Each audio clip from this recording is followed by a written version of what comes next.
ঈদের কাজ নিয়ে তেমন ব্যস্ততা দেখতে পাওয়া যায়নি ছোট পর্দার জনপ্রিয় অভিনেত্রী সামিরা খান মাহির। তবে নাটক দিয়ে আলোচনায় না আসলেও এক নাচের ভিডিও ঘিরে হঠাৎ আলোচনার কেন্দ্রবিন্দুতে চলে আসেন এই অভিনেত্রী, যেখানে প্রশংসার চেয়ে প্রশ্নই উঠেছে বেশি। তবে কি ঘটেছে প্রকাশিত তার সেই ভিডিওটিকে ঘিরে?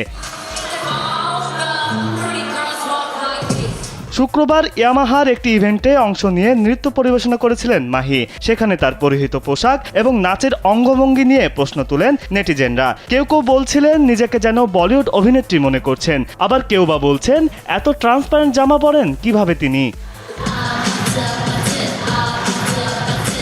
এসব সমালোচনা নিয়ে খানিক বিরক্ত অভিনেত্রী নিজে। স্যান্ডেলিনা সো রূপচর্চায় আভিজাত্য।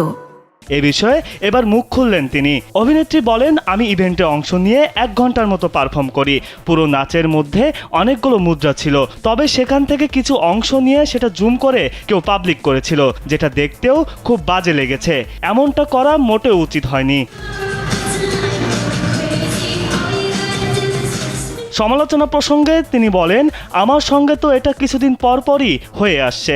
এটা নিয়ে আমার আর কিছুই বলার নেই। অনেকের কাছে মনে হয়েছে আমি মনে হয় নাচের কস্টিউমের ভেতরে কিছুই পরিনি, কিন্তু তা না। নাচের কস্টিউমের ভেতরে আমি আরও 2টা জামা পরেছিলাম। যেহেতু কস্টিউম একদম বডি ফিটিং, সেজন্য হয়তো এমন লেগেছে।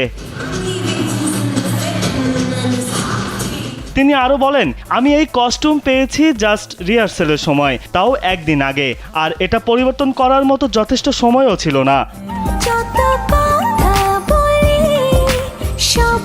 মাহি বর্তমানে জাহিদ প্রীতমের পরিচালনায় থার্সডে নাইট নামে একটি অ্যান্থোলজি ফিল্মে কাজ করছেন। সব ঠিকঠাক থাকলে খুব শীঘ্রই প্রকাশিত হবে এটি।